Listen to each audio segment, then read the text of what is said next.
So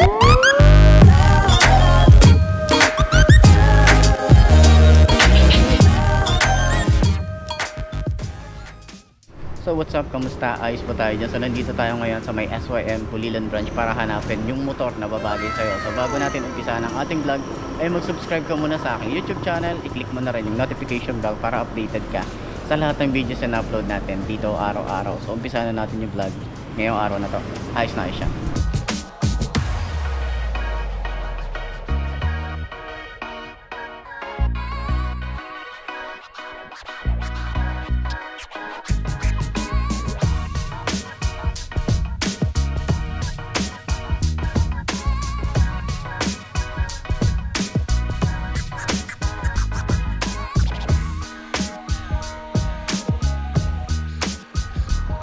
So ayun, nandito tayo sa may SYM Pulilan branch mga best. Baka may mga gusto or merong trip nitong ano na to, Beeperman. Ito yung pinaka price nya. Ito yung price nya. Yan. So screenshot nyo na lang mga best para dito sa may Beeperman na kulay green, no? Walk around ko na rin kayo para dun sa may mga gusto na etong kulay na to, no? Pero meron sila rito Cruisim. Yan, 150. Yan yung pinaka-updated price nila mga best. At ito yung motor.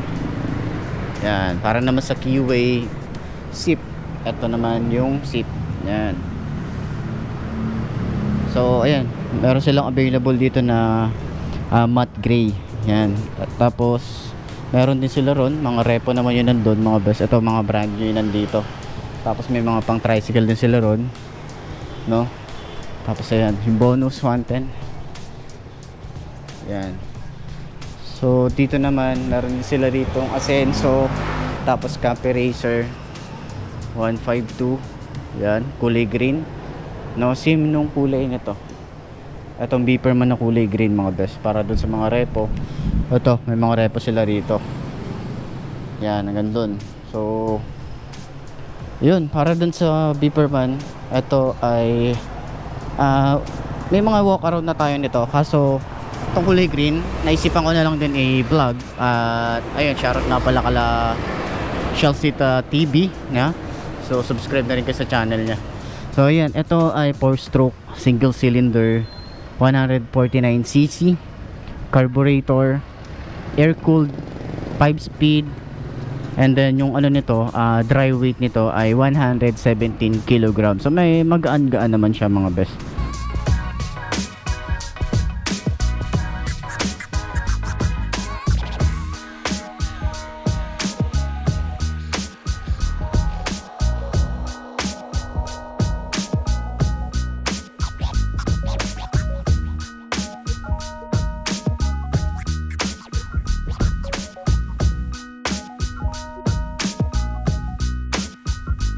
Ang nagandahan ako dito yung finish nung pagka green nya, no?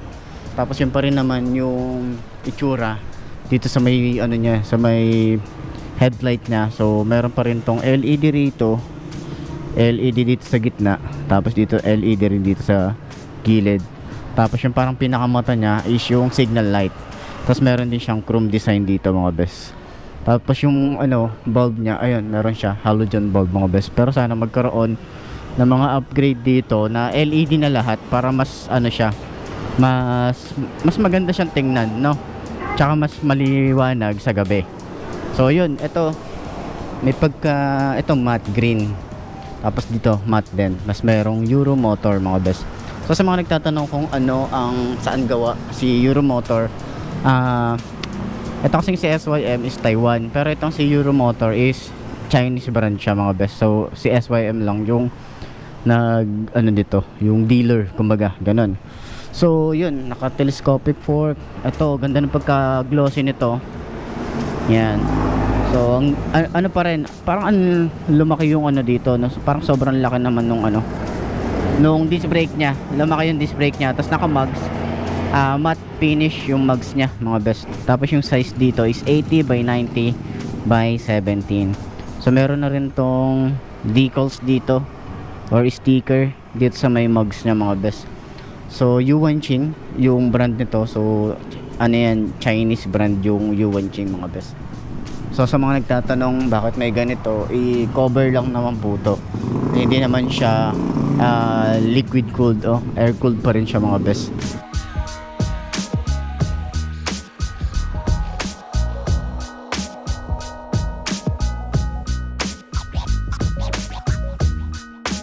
So ayan, sa extension naman niya, sa front fender niya, ito matte green, ito matte black, tapos may extension yan. Meron din extension na ganito, goma naman siya, no? So aggressive din yung looks nito, lalo na yung headlight niya, yun yung nagpa-aggressive sa kanya mga best. Tapos dito naman sa side na to, ito yung decals niya, yun yung pinaka decals niya. Meron ditong sports, then meron ditong decals na carbon fiber looks. Ang isa sa mga nagandahan ako dito ay yung makina niya. Ayan, yung finish top. Ano talaga siya, gold, no? Tapos, ayan, CDI na rin to mga best. Ito ay naka timing chain. So, yun. Naka single lead shifter. Yung foot pegs nito, hindi na flip, no? Side stand, center stand, okay yung ginamit na bakal. Tapos, ganun pa rin naman dito. Carbon fiber finish. Ito, dito naman matte black mga best. Tapos dito yung kulay green na to is matte. Hindi naman siya ganun ka matte, parang glossy nga siya eh. May pagka glossy din pag ginawakan mo eh. Ito naman carbon fiber finish to. Yan, Euro 3 na din to mga best, no? Ito talaga nagpamacho dito eh. So may mga nagsasabi kahawig to ng RS ng Honda. So medyo hawig nga siya. So yun. Ito naman kagandahan dito, yung alloy niya rito is glossy. Ito naman, foot pegs niya is metal or bakal naman siya mga best. Tapos ano siya, halos kagandahan dito kapag pinunasan mo to, itong carbon fiber, lalo na yung pampakintab, mas aangat yung kulay nito. Sa ano naman yan, sa chain cover niya, yan, medyo ano lang talaga siya. Ayan o, kapag aandar kayo, maluwag, no, alog-alog to. Kasi ang napansin ko rito is wala siyang tire hugger, no?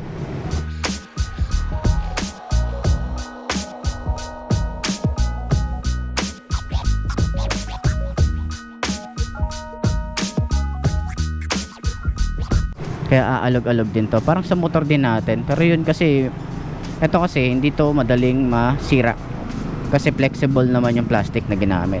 Naka monoshock din to, kung napapansin nyo halos wala kayong makitang monoshock kasi meron siyang cover dun.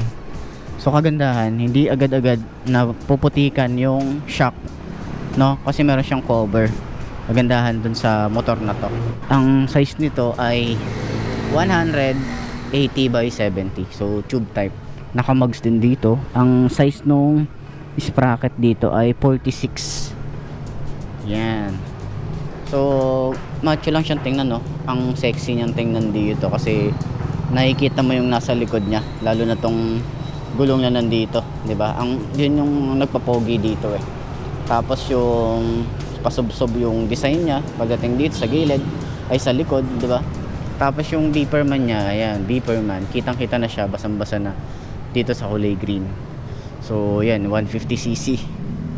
Tapos ayan, dito sa part na to, carbon fiber. Dito naman yung susian para dito sa may upuan. Pero sana kasi ngayon nasa ano na eh, nasa ignition key na yung susian para dito sa upuan. So sana nandun na lang din sa ignition key yung open ng seat para di ka na nagbubukas dito, 'di ba? Wala lang, para lang ano tayo, 'di ba? Ganun na yung ibang nakikita kong motor eh. Pang upgrade lang, 'di ba? So ayun, halogen bulb pa rin naman to. Tapos yung signal light niya is nandito pa rin sa may tail light. So isang ilaw na lang siya. Ito LED yung signal light niya. Tapos may LED sa gitna. Para siyang split type pero kabuuan talaga meron sa likod is yun yung halogen bulb niya.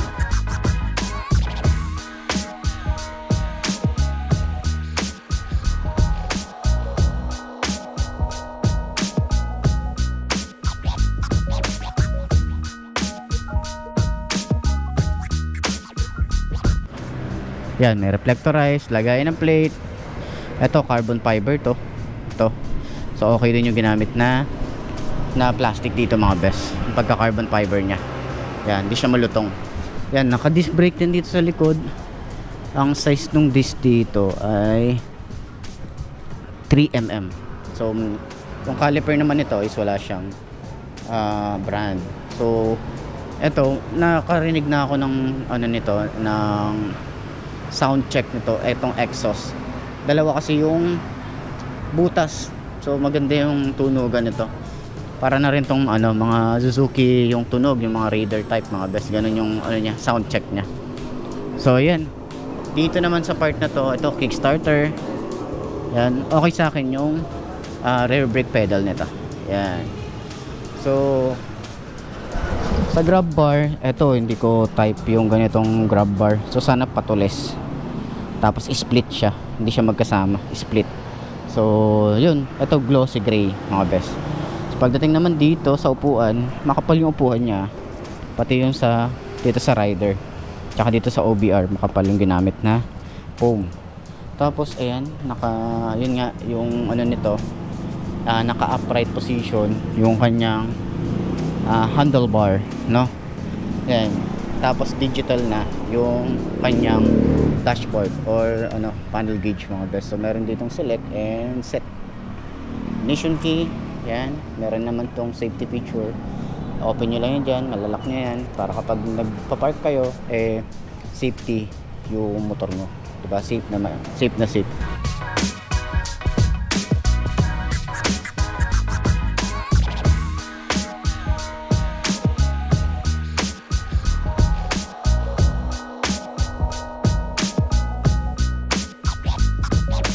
Tapos ayan, maganda yung lever na ginamit dito. Tapos dito naman yung kill switch. Yan, dito mayroon siyang park light and headlight, mga best. Tapos electric starter. So sa grip niya, okay yung grip nito. Yan, talagang sakto-sakto yung ano natin, yung kamay natin or yung paghawak natin sa grip. Yan, meron naman siyang bar end. Pwede kayo maglagay ng side mirror dito. Sa ito, meron pa pass beam or flasher, no? High and low, signal light, and busina. So sa grip niya, okay yung grip niya. Ngayon 2021, ito lang naman, kulay lang naman. Ito yung nakita kong ito yung kulay na hindi ko pa nakikita, lalo na nung kasi meron na tayong kulay red, tapos black, mga nakita ko na yung black, itong green ay hindi ko pa na-videoan, kaya gusto ko lang i-share sa inyo kung gusto niyo nitong kulay green na to. So yun, mga best, para sa mga naghahanap, puntahan nyo na lang dito sa may SYM Pulilan branch, no? Kahit sa mga malalapit na branch sa inyo, tanong nyo na lang din, mga best. Para dito sa may Beeperman, 150. Para sa price ulit, ito yung price nya. Yan. So meron kayong libreng helmet, tools, tsaka ano na rin to, register na rin to ng 1 taon. Tapos may TPL insurance na rin yan. So yun, punta nyo na lang dito, no? Ayos na ayos yan. So yun nga, mga best, no? Ito na ba ang motor na babagay sa'yo? Kung ito na nga, ay markahan mo na yan at mag-subscribe ka na sa aking YouTube channel. I-click mo na rin yung notification bell para updated ka sa lahat ng videos na upload natin dito araw-araw. So lagi nyo tatandaan, wala sa brand ng motor ang itatagal yan, kundi nasa pag-aalaga mo yan, tatagal yan. Ayos na ayos yan, mga best. So yun, kita-kita na lang ulit tayo bukas. I'm Mark D. Ciao. Maraming salamat sa inyo. Bye-bye.